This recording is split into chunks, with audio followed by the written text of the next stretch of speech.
Hello, everyone. Thank you for tuning back in or tuning in at all to a Mindful Constitution podcast. I'm here with Aimee Gindin, and Aimee is a founder of the Full Plate Club, which is a community where she acts as an intuitive eating counselor, a nutrition coach, and she also has her previous background as a mental health clinician, so it really ties into the work she does with intuitive eating. She also does one on one coaching, and she's launching some fun like group options as well.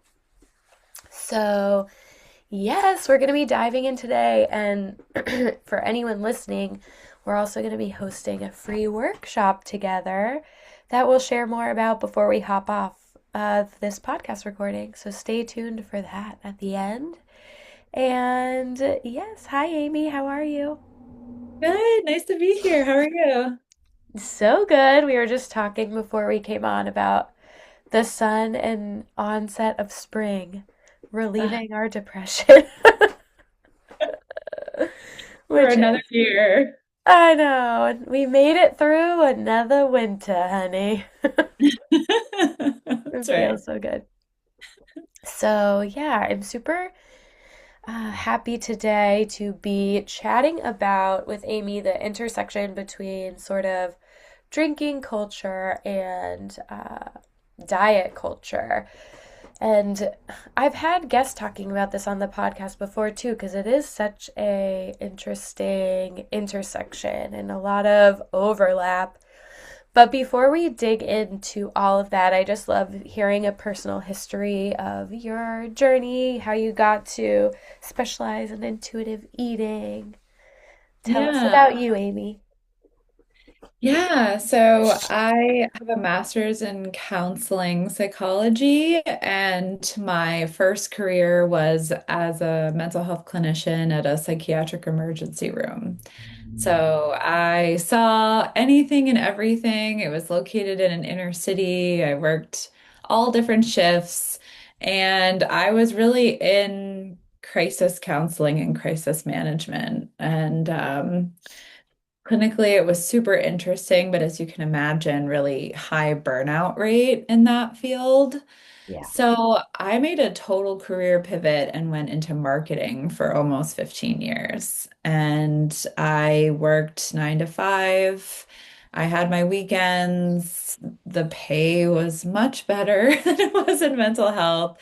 And then a couple of years ago, I turned 40 and I just had this existential moment where I thought, like, what am I doing with my life? And when I thought about how I wanted to spend my time, I really missed being in service of others. And I consider myself a healer.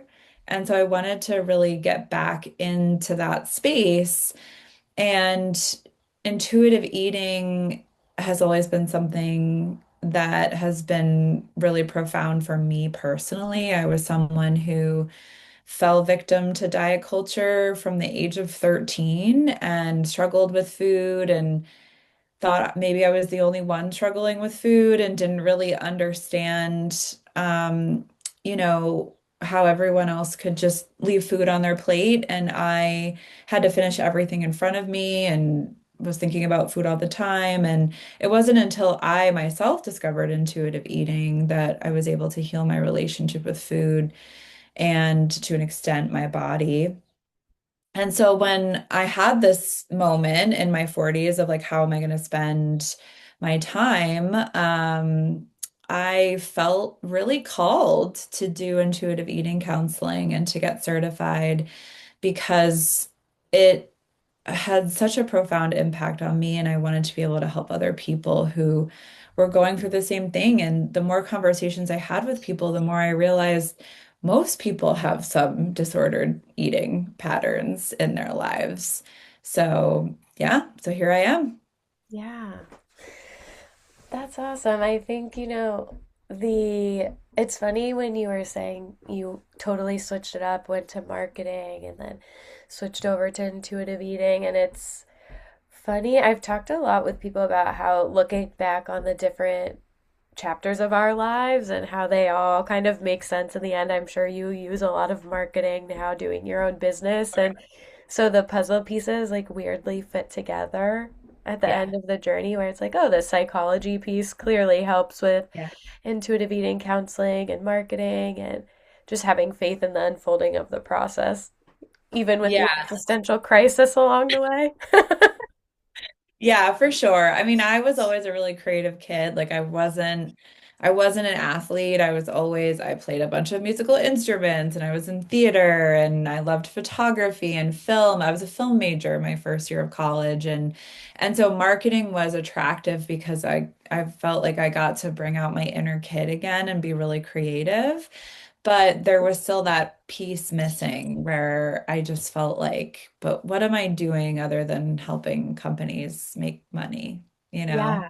The So, purpose part, like having an impact, giving back. It's the I feel that's tied into, self-actualization is once you get to a space of fulfillment, how are you going to have a positive impact in the lives of others? And it's kind of feels you can't really get to that pinnacle until you are feeling that your impact is meaningful and leaving the world better than you found yeah. it, you know? Yeah, and like, marketing isn't evil by any Yeah. means. I was marketing for mental health companies and caregiver support companies, and Hmm. it was great to be able to help them grow, but it wasn't for me. So, Yeah. yeah, I'm happy to be where I am. Yeah, totally. And that is all comes back to kind of discernment and speaking the language of your soul, being curious if you're feeling as though you can find that level of purpose and fulfillment and impact in what you're doing. Because, like you said, a lot of people could find that and be like, hey, I'm creating marketing materials for mental health companies or companies I feel really good about Yeah. you know, magnifying their voice or spreading their voice. And so it's all about that feeling on the inside if we're really aligning with what we're meant to be doing, which is so cool to think about as well. And so, yeah, and that background in psychiatric, like emergency care, that must have been intense. Yeah, it was really intense. I mean, I'm not sure I would have done it if it wasn't the very beginning of my career. I was right out of my master's.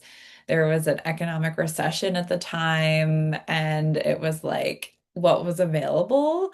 But I learned so much, and I worked with amazing people, and I really feel like I helped a lot of people too. I mean, when you work in an emergency room, your job is to help people on the worst day of their lives. Yeah. And you're seeing, anywhere from 4 to 12 people every single day.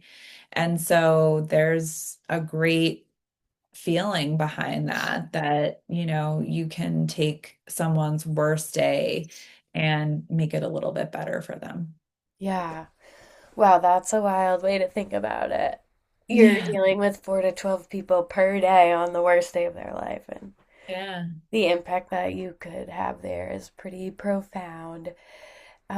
Yes, wow, what a cool background that just leads perfectly to what you're doing now. And I also love what you said about the creative element in the marketing piece too. Is really fun. I find that within applied to my own business, that's one part I actually like a lot more than I ever thought I would, just creating marketing materials and the branding and all of that stuff. It's not something I thought about when I started my business as like, oh, this is going to be such a great creative outlet. Even social media and posting there, I didn't anticipate that my inner child would love like social media creation, marketing creation, but it's definitely a branch of the business I love, but I do feel that if it wasn't for my own business, I probably wouldn't be as energetically invested as so I could see how it could be a creative outlet but not quite lighting you up as much when it's for other companies. So, Yeah. Yeah, I definitely feel that way. It's been much more fulfilling to market my own mission and vision and purpose than to do it for someone else. Yeah, yeah. Yes, definitely. And it's, you have full reign over everything. So it's not like you're just given a job, like, make this for this message. Like, I create the message, the vision, the whole from A to Z. So it's, it's a pretty imaginative unfolding, so I love it. But tell us, okay, so now we're at intuitive eating counseling, and um, I would love for you just to give your explanation of intuitive eating for people who aren't familiar. I feel like a lot of people generally know what intuitive eating is these days, but I also think there's misconceptions around what it is as well. So, will you share what your best definition is and also maybe highlighting any misconceptions that you think people might get taken away from the true definition of it? Yeah, I mean, the biggest misconception I hear from people who just hear the word intuitive eating is, oh, I could never be an intuitive eater. I would just eat cookies and ice cream and fries all day. So Mm, a lot of people think that it is just eat whatever you want, whenever you want, which it's not because that's not very intuitive. If you literally ate cookies and ice cream and fries all day, every day, you would feel very sick.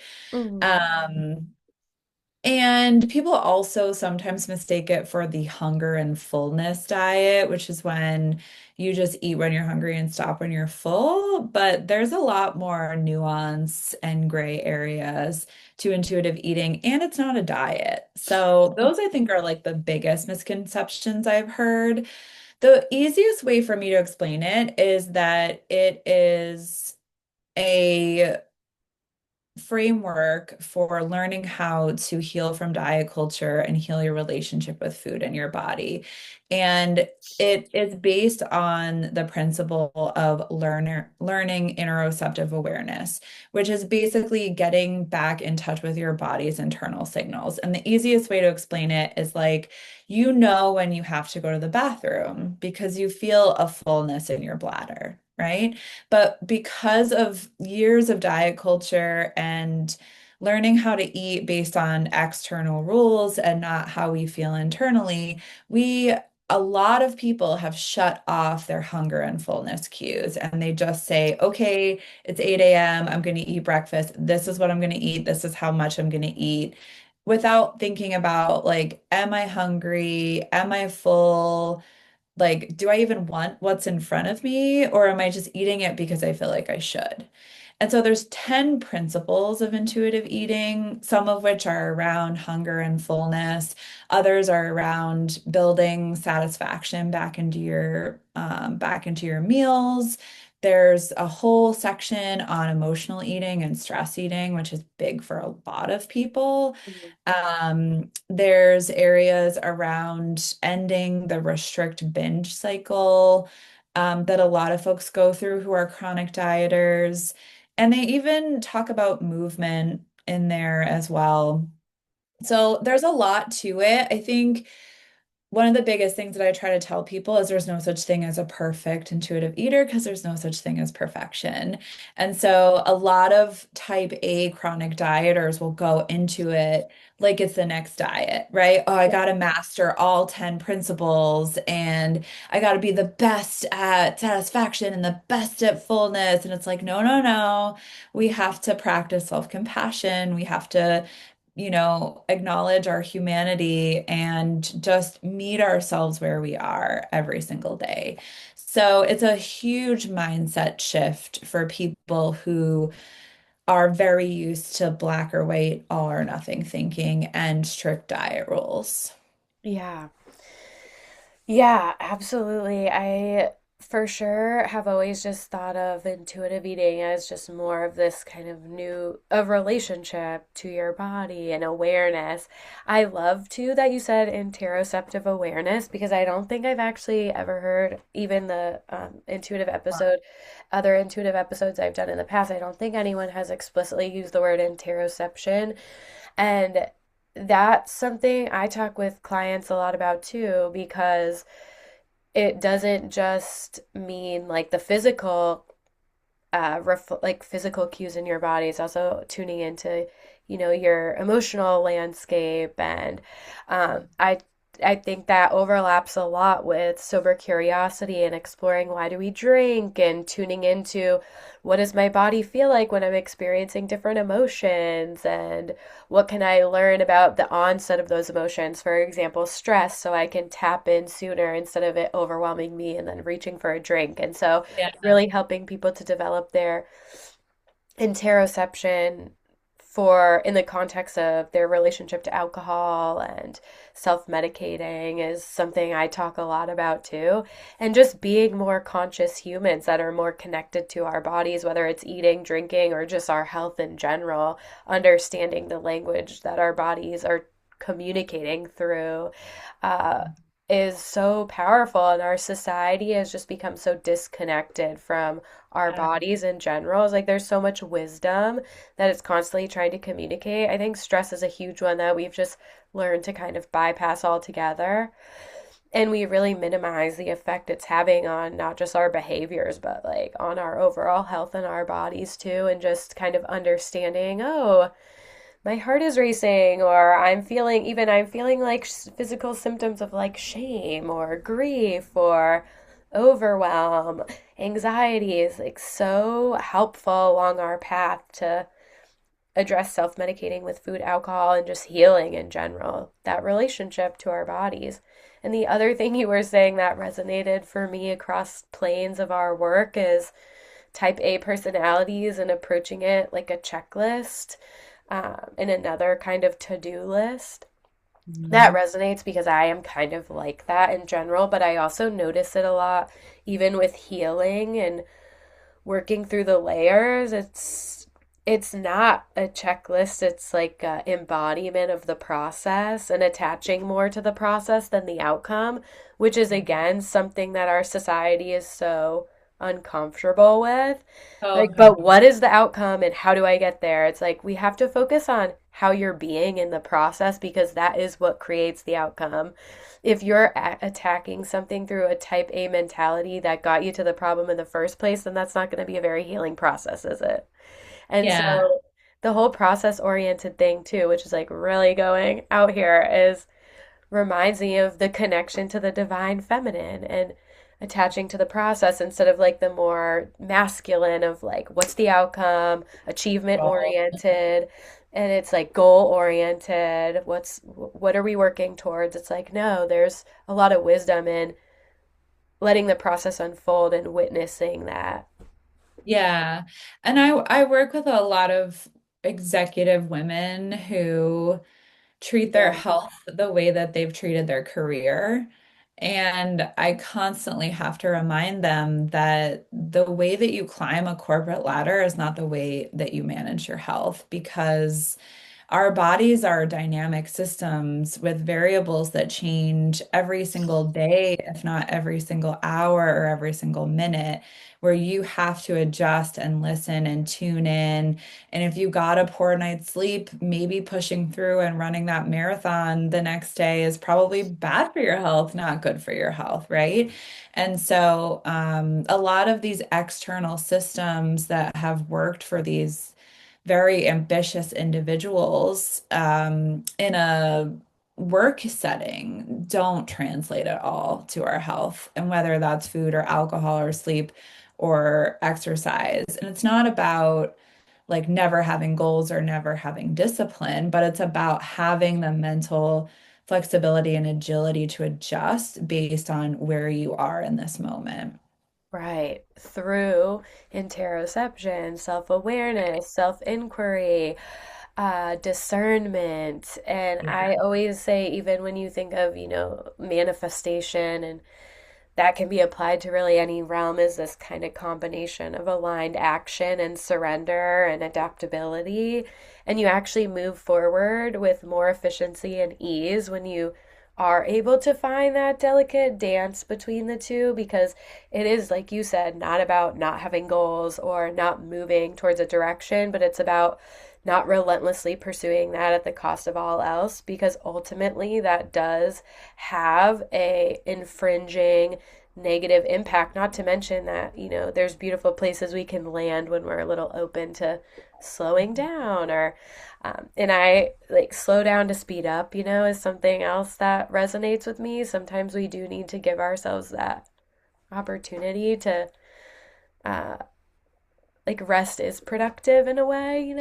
Totally. Yeah, I always think about I read somewhere that, rest is when new memories that we've experienced from the day before, new skills that we're building actually get sort of cemented into our minds. Hmm. And so I think about rest as an act of tremendous productivity because if we're not resting, then we're not cementing those skills and those memories and the things that we're learning. So I always kind of remind people that there's a whole actual physiological reason why we have to stop. Yeah, totally. And the integration of learning and also the creation of new. I find some of my best sort of most ingenious ideas happen when I am giving myself spaciousness as opposed to just like forcing ahead with the plan. Like, yes, I get shit done. Yes, it's usually fine, but it's like we can achieve kind of higher levels of consciousness and imagination and ideas as well when we're giving ourselves spaciousness to just be instead of doing all of the time. And so that's like been a steep learning curve for me where you feel like you're gonna fall behind, but it's like actually you're Right where integrating, you're giving yourself space to like create something even better in that room. Yeah, yeah. I wish stillness was a skill that we taught people. I Yeah, think we've one of my pet peeves is I ask someone, how are you? And they say busy. And then I think to myself, like, how many people are walking around just purposefully filling their calendars so that they don't have to ever be alone with themselves?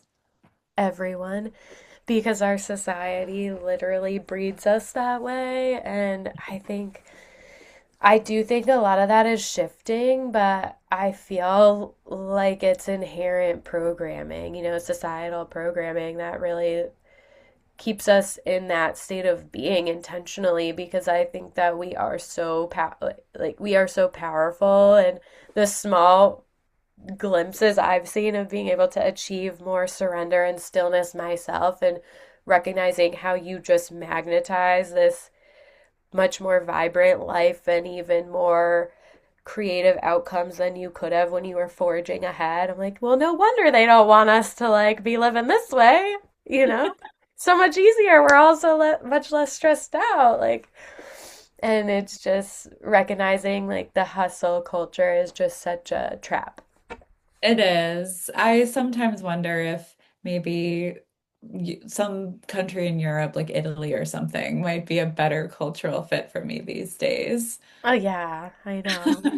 I'm like, siesta sounds good wherever. Yeah, Move to Mexico, take a siesta, hang yeah, out, have some sister circles on the beach or yeah, something. exactly, exactly. Uh, Yeah, it's so helpful to travel and just get away from our own culture and perspective and see that not everywhere in the whole world is just like this. yeah, totally. I was watching, it's a spiritual coach I follow who was in Peru, and she was saying how she's like, I feel literally prettier, happier, more vibrant here. And she's like, it's just, you just live, like you wake up, you have a slow morning. And she's like, and I don't feel like it's just my own routine. She's like, I literally feel the collective psyche is of the United States is not like bearing down on me like it is when I'm in the United States. It's like even if you create your own peaceful routine in the United States, you're still in the middle of the psyche of capitalism and hustle culture and people just grinding it out. So I'm sure that energetically has some impact, even if you're stepping outside of it, that, you know, is I'm willing to bet we'll be learning more about in the coming, years. But I did want to ask about moving on to the intersection between diet culture and drinking culture and talking about like societal programming. So, what do you feel is sort of overlap there, and what kind of similar sort of conditioning do you see in both realms that might kind of be disempowering, but in the like similar ways of disempowerment, but in the differing context of drinking culture versus um, diet Yeah. culture? Yeah, it is really interesting. When I was getting my nutrition coaching certificate, one of the things that they say is that eating is a biological, psychological, cultural, and social experience. And I think that that can be translated to drinking as well. And that it's not just about the act of consuming food or consuming alcohol. It's about how do you identify yourself? Are you a wino, right? Are you someone who has to have a drink every evening or on the weekends? Do you spend time with friends who are big drinkers? And I think that similarly, we have an attitude around food and identity as well. Like, are you a foodie? They call them like almond moms, like parents who never let their kids have any sugar. Like Yeah. people adopt identities based on what they consume, and they spend time with other people who consume similarly. Mm. And I think that the overlap there is very much social and cultural. And then I think when you talk about drinking and eating on the individual level, again, it kind of comes back to that interoceptive awareness. I see a lot of similarities when it comes to binge eating and binge drinking, when it comes to numbing our emotions and not wanting to feel them and going to an external source for comfort. And there's real physiological evidence that shows that alcohol and food do calm stress levels temporarily, but they don't actually solve any of the problems that you're trying to solve for. So Yeah. for me, I see it as emotional, I see it as identity, I see it as cultural, social, like all of those things together in a very complex way really form how our relationship with food and our relationship with alcohol. And then similarly, when we want to make a change, that can really impact our friendships. That can really impact our marriages. That can impact a lot. And I think it's because of that identity piece. I think it's like, oh, you're breaking away from our group. Are you judging what I'm doing? And it's like, well, I need to make a change for me. This has nothing to do with you. But there's this pressure to fit in and pressure to behave the way that the people in our lives behave. Yeah.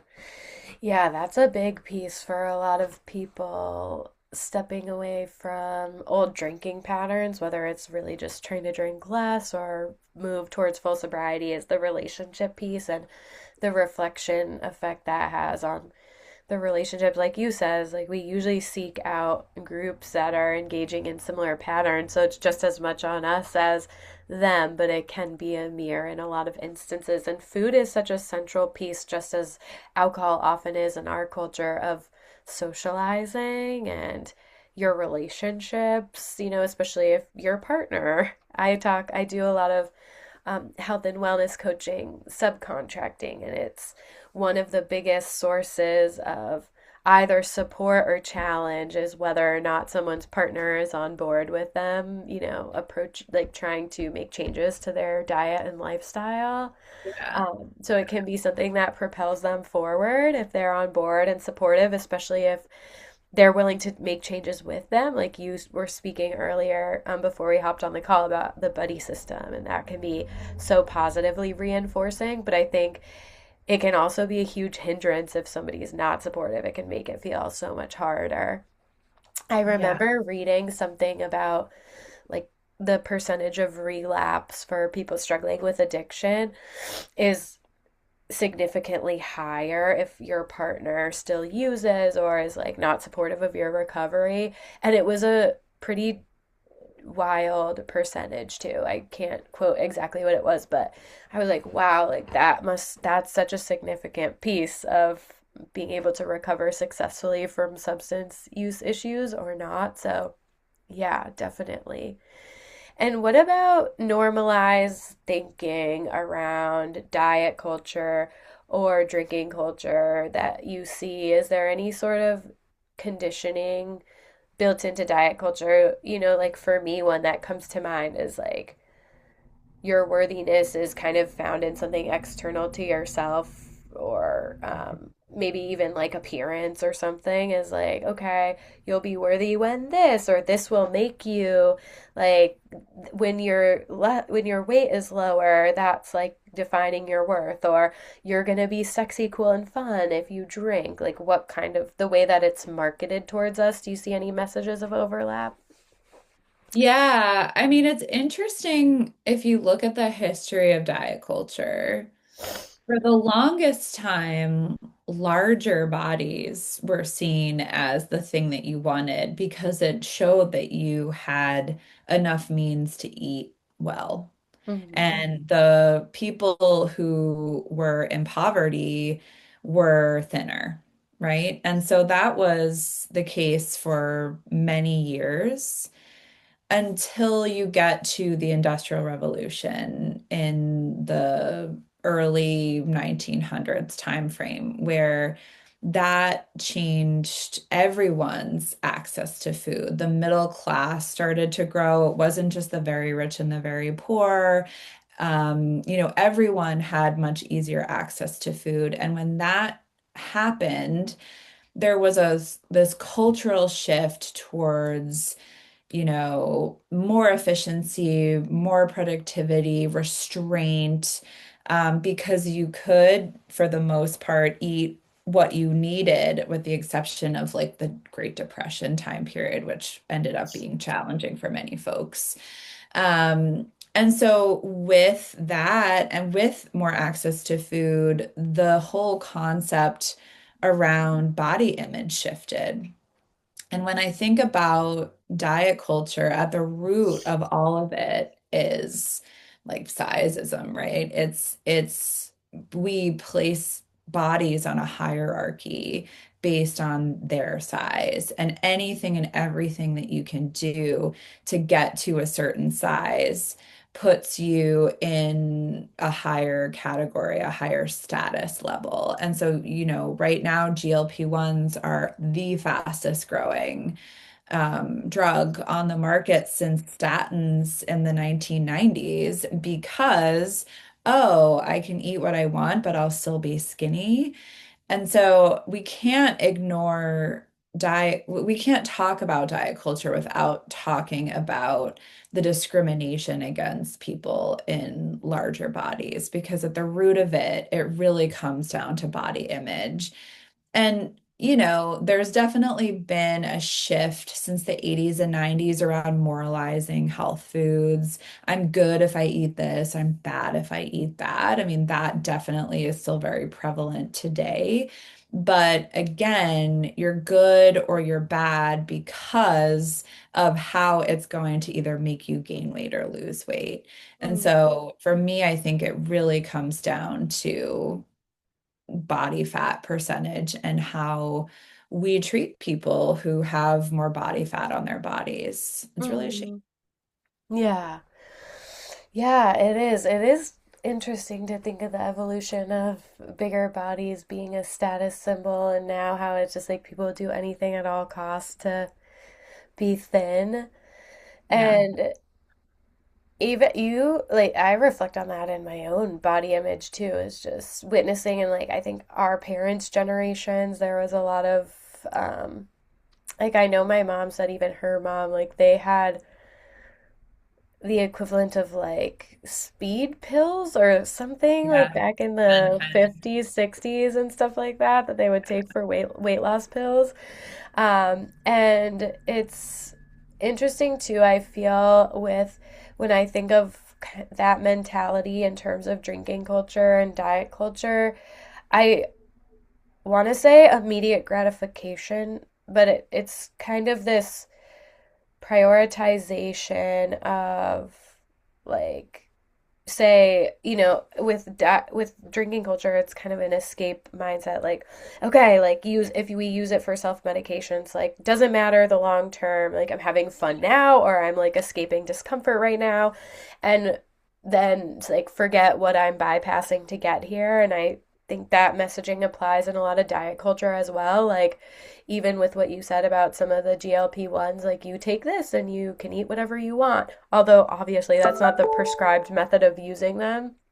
I think Yeah. some people certainly are, but it's like achieving this look at the cost of health or at the cost of like truly taking care of your body in a real way.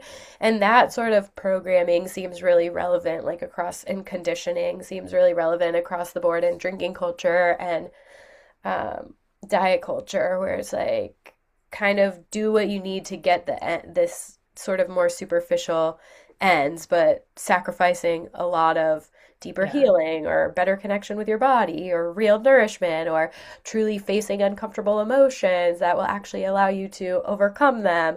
It's like bypassing some of the hard work that will actually give you a better result for, what we're told to think is like um, a meaningful outcome, which is whether it's being slim or evading discomfort through drinking or binge drinking, having so much fun binge drinking, which is totally normalized, but are you really? And so that whole way of thinking that's a bit disempowering stands out to me as well, and how it's kind of it is relevant in many areas of society too, where it's like do the easy thing now and don't think about what that's costing you in the long run. Yeah, and there's like real biological reasons for that, right? Like when we're stressed out, our sympathetic nervous system turns on. We Mm. go into this fight or flight mode, and our brain gives us a message that you need to do everything possible to get out of this discomfort in this moment. And so, if you don't have tools and support and resources in place that will benefit you, then it's very easy to grab a beer from the fridge, to grab a pile of cookies from the pantry. We want quick, fast, easy access to relief. And especially when it comes to binge drinking and binge eating, it's really about what other tools can you develop, what other levels of support can you have on the ready so that when stress ultimately comes up, because it will, because we're living life and that's part of life, that you have something else to turn to. Yeah. Yeah, it definitely it's hard to pick those tools, the harder, more subtle regulation, breath work, all of those tools when we have these readily available, like very quick and normalized Yeah. escape hatches. So it's like really slowing down and being able to recognize like this is what's going to help me in the long term, even though it's much harder to develop, I think Yeah. is Although it takes a lot of work. when I was I was a big stress eater for many, many years. And when I was working on breaking away from that, what I would do, like I knew I needed some kind of like oral stimulation. Like I needed something in my mouth. Hmm. So I would make a cup of herbal tea and I would Mm. wrap a soft blanket around me and I would sip Mm. my tea. And so I was still getting like the feeling of the hug without having to like go out and find a hug, right? Yeah. I was still getting flavor in my mouth. I was still swallowing, but it wasn't, half a bag of chips or whatever it was that I would do before. And so I think that there are things you can do that are still quick. It's just about interrupting that pattern cycle Yeah. and finding something else that can be just as soothing for you. Hmm. Yeah, I love that. And creating new neural pathways, Yes. reinforcing them, you know? Yeah. I And then think you're like, this leaves me feeling better, not yeah. shitty. I think like one of the big differences though between drinking culture and diet culture is you have to eat every day, Yeah. right? And so you have to face eating every day, multiple times a day. Hmm. And so in some ways that's harder, in some ways that's easier. Depends Hmm. on what your relationship with food is like. But yeah, you can't just like take all food out of the house, right? Yeah. And I also think they're not isolated from each other. A lot of people who are going to seek, you know,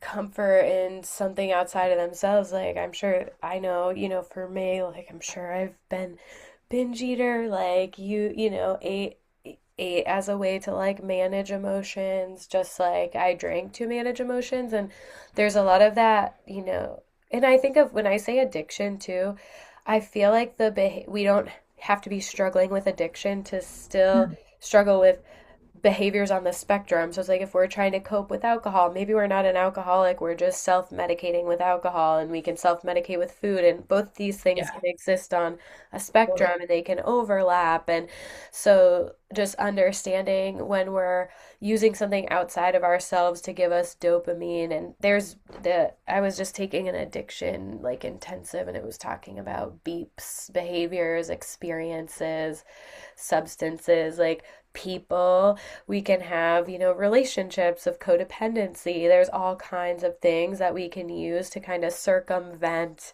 uncomfortable emotions. And it's like, it can be gambling, or it can be um, shopping or whatever, to provide us those dopamine hits that are never really allowing us to kind of fully develop regulating mechanisms or self-inquiry, and just kind of keeping ourselves distracted from that level of real healing that we need. And so yeah, like I think we all have our drug of choice to some certain extent, or like many, to the world is an intense place, and it's like we all are working through our own emotions and challenges. And it's really easy, especially just the way that we live, is like we have these opportunities to check out everywhere. So it's like and they're totally normalized. And in fact, like you could argue that the harder and lesser chosen route is the one of like really sitting with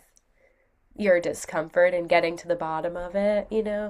So Yeah, and screens too, yep, right? yeah, totally, definitely do that. Yeah. Like for sure. So like scrolling, and then you're like scrolling and you're like, "Oh my God, I'm so dysregulated because of just what's on Yeah, there." It's like mine hasn't been very big on like puppies lately. It's been more like World War III. I'm like, "Oh, great. This is not the escape that." And I think no, with scrolling is like particularly one thing I talk with clients a lot about, is it feels passive because you're not doing anything, but it's so stimulating and draining, like deceptively. yeah, And so that's just something, again, interoception. Like, how do you feel after you did that? Do you feel rested and calm, or do you feel like the world is ending and you feel more tired than you did when you went on there? right. Yeah, they say it trains you wake up every day with like a finite amount of dopamine. So if you start your day scrolling for half hour, you've drained like a good percentage of your Yeah. dopamine for the day. I saw this really funny reel, and it was a guy just sitting in a chair in nature, and he's like raw dogging an hour of nature a day to like combat the quick dopamine hits that I've been like serving myself for a whole lifetime. And it's like, dude, that's like literally what we all need to do at this point, is just like take an No. hour a day and be like nothing, like Yes. of No screens, no yeah. stimulation. Yeah. Yeah. Just the sounds of the birds. That's I it. know. What are those chambers called that are like They're like Uh, isolate. They're called oh, hyperbaric. sound baths? They're no, they're like Oh, sound. hyperbaric Yeah, chambers? where it's like void of any noise. It's like a black void. We all Yeah, just need to like lock ourselves in those for an hour every day with our thoughts.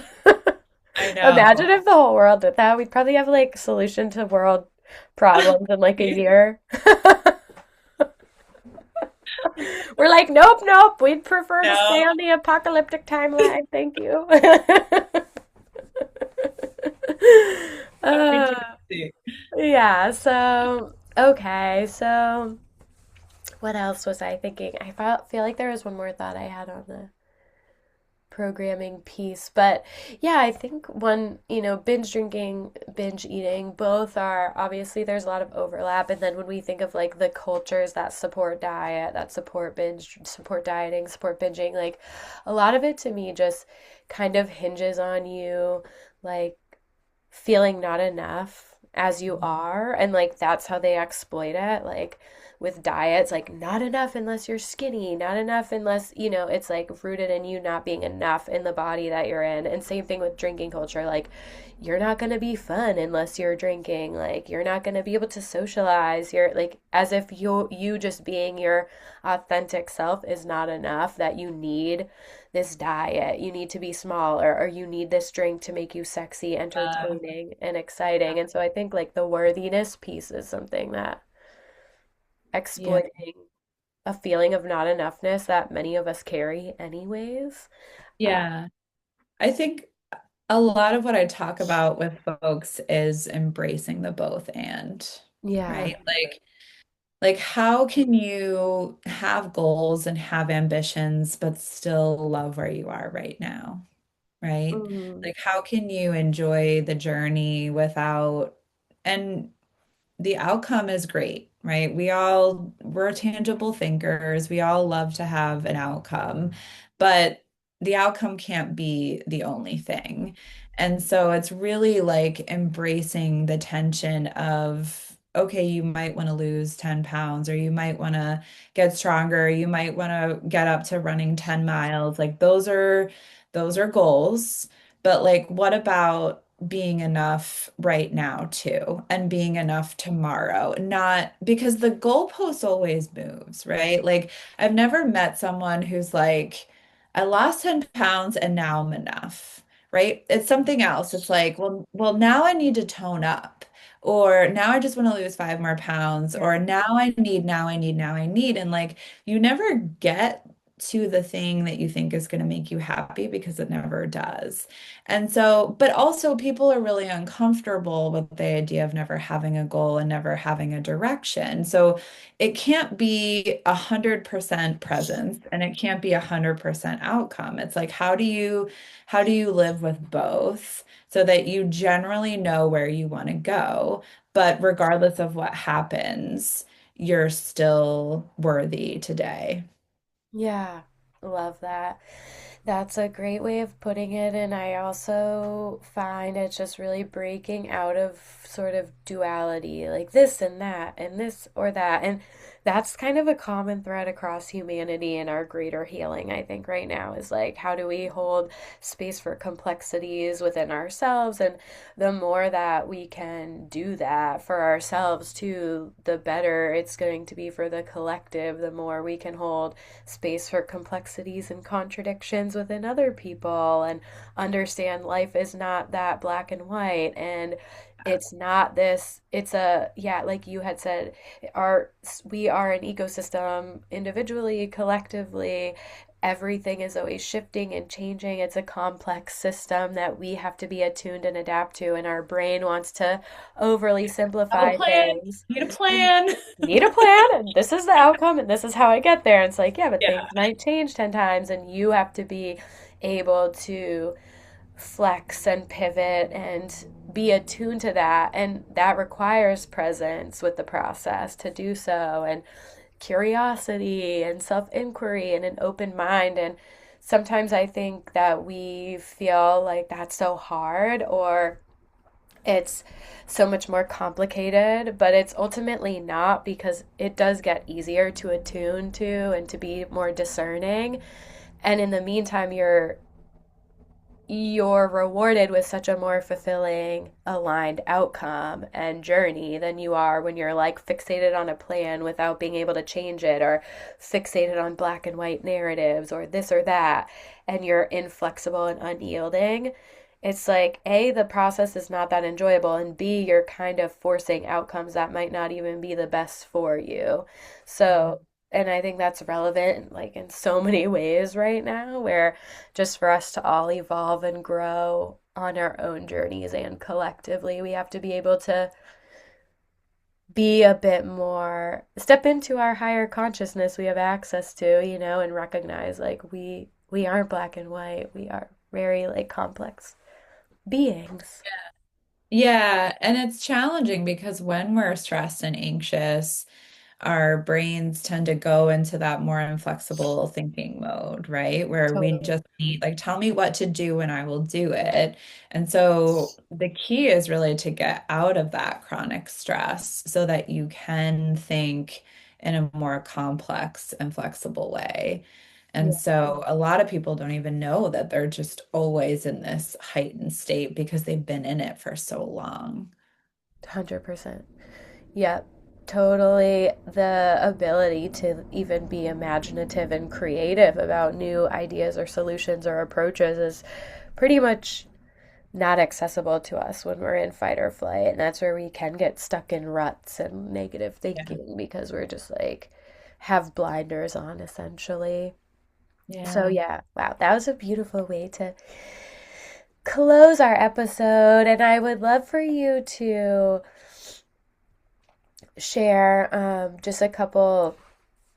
Sorry, I have my stuffy nose. Just a couple ideas for people who are looking to. I know you mentioned interoception, but what are some gentle entry points into intuitive eating or body trust? And then, of course, I would love for you to share where everyone can find you. And I'll close on some details for our workshop. Okay, sounds great.